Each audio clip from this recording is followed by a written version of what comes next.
Goedendag, my Dutch comrades. Did I say that right? Goedendag. Anyway, hi. I'm Nada Gordon, and I'm here in my kitchen with my cats. I thought I'd do a little bit of multitasking. I actually tried to make a video earlier today, but unfortunately I was holding the camera with my hand and cut off my mouth.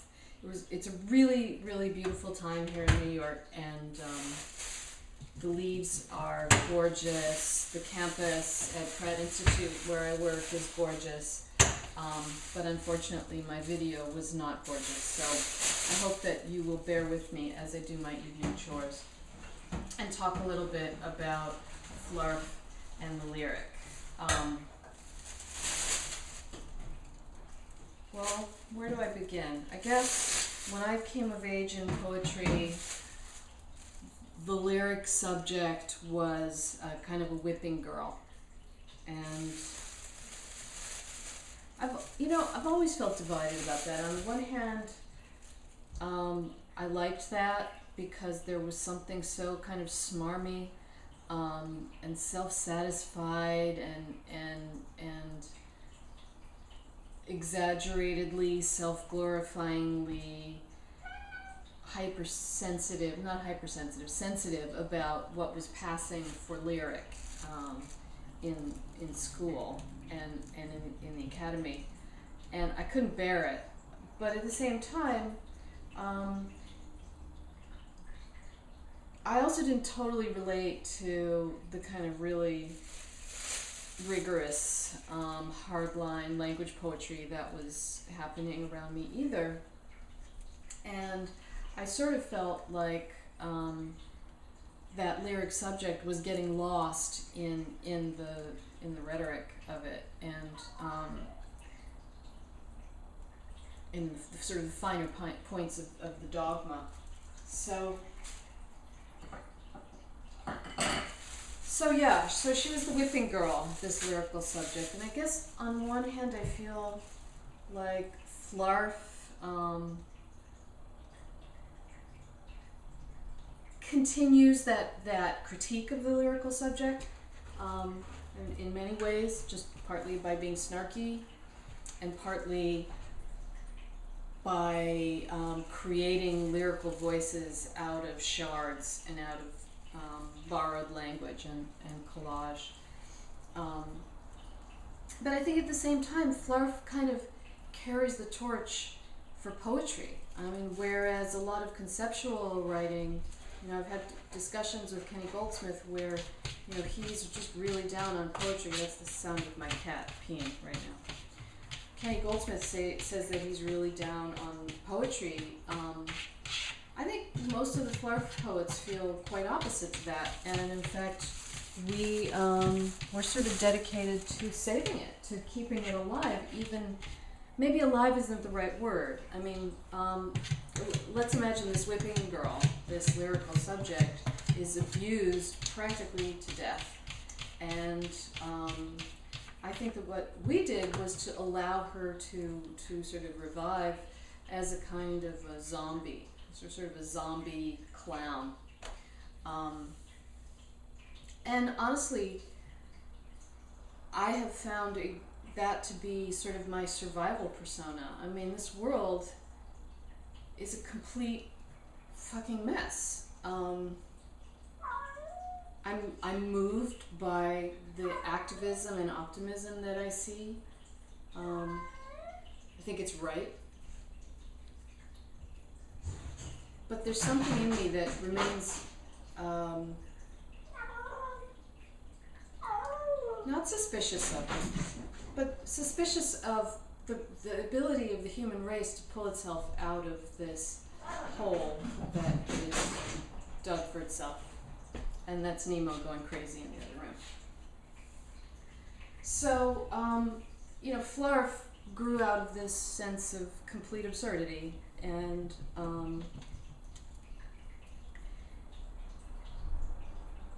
yet I think for me, I was always sort of writing in a lyrical mode, even in the language days, and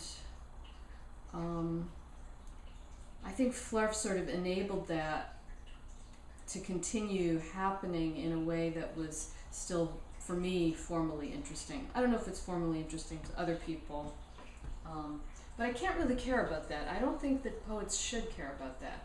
I think the minute you care about that, then you're sort of thinking more about how you exist, where you exist on an art historical continuum, and less about the motivated poetry that you need to write to get yourself through life.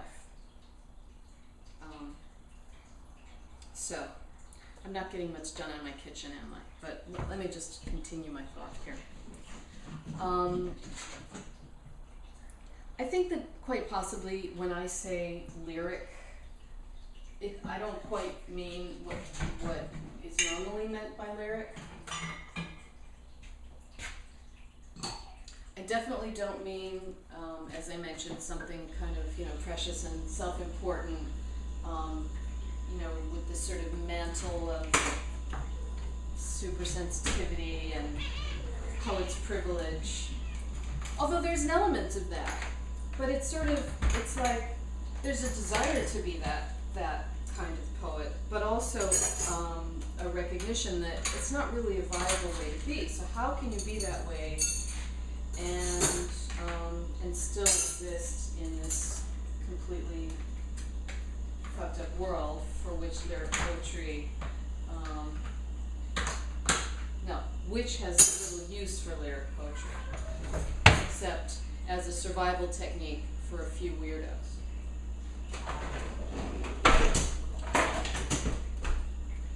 And it really is an absurd thing to do, right? You tell people you're a poet, you might as well say, hey, I'm a buffoon. So I guess my response to that is just to sort of, okay, well, if poets are buffoons, if that's the social situation of a poet, then I'm just going to be a buffoon to the max. But I have to get back to this definition of lyric, what that means. I think of it sort of fairly literally, as in like radically, like really getting back to the original meaning of lyric. Accompanied by music, by stringed instruments. Not that poetry should be literally accompanied by stringed instruments, but thinking, and I don't have this analogy quite worked out, but thinking of either the poet herself as a stringed instrument upon which the world and language are just sort of creating these vibratory structures, or the poem as the sort of cryonic record, the written poem is this cryonic record of that vibratory experience. Yes.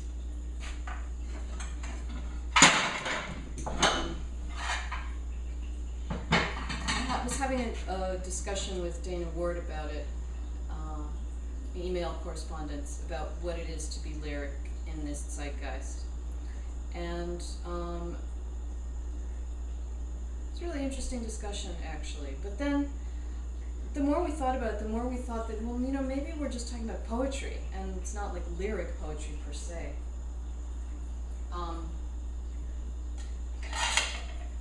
Whatever I do as a lyric poet is definitely problematized. It's almost like I'm going to go into it way further than I'm supposed to, just to be contrary. And because I find it amusing and satisfying, and I think I sort of enjoy that it makes people a little uncomfortable. Half the time, maybe more than half the time, people assume that what I've written that really seems like it's a first-person lyrical voice speaking is not my words at all. But sometimes it is. And I love that that distinction is unclear. That, to me, feels really radically mischievous and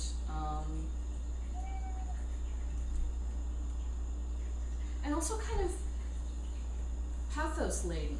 I mean, you know, I think that's a lot of what we do in lyric is we sort of revel in our own pathos and in our own giddiness, and those are the qualities that I warm to in people. And I think that a sort of side effect of the lyric urge is a kind of intimacy as a result. And flarf, I think, can be very distancing because it can just seem like, you know, snotty kids making fun of everything. But I'm not really interested in being distancing as a poet. I'm interested in being confrontational, and I'm interested in working stuff out in my life. I guess it is confessional, except that confessional poems have a certain kind of tone, traditionally, that make you uneasy, but in a slightly nauseated way. I don't want people to feel nauseated. I want people to feel, well, people can feel whatever they feel. But that kind of brings me to another point that came up in my correspondence with Dana. It had to do with manipulation. And I remember in the language days, there's always this thing about, well, you didn't want to manipulate the reader because that's sort of what advertisers do. That's sort of what, you know, the spectacle does. But, you know, the more I think about it is that language is manipulative. It's inherently manipulative. You can deform it and estrange it all you want, but hello, it's manipulative. So how can we use that?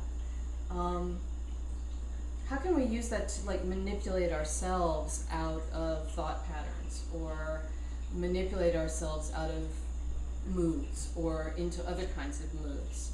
How can we make that musical instrument, which I think that I really think of as more as a kind of a zither than a lyre. Lots of strings, you know, lots of voices. How can we make that as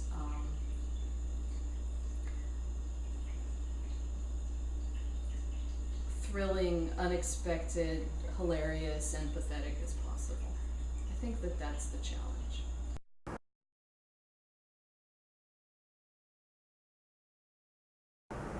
Droop Lost Slave.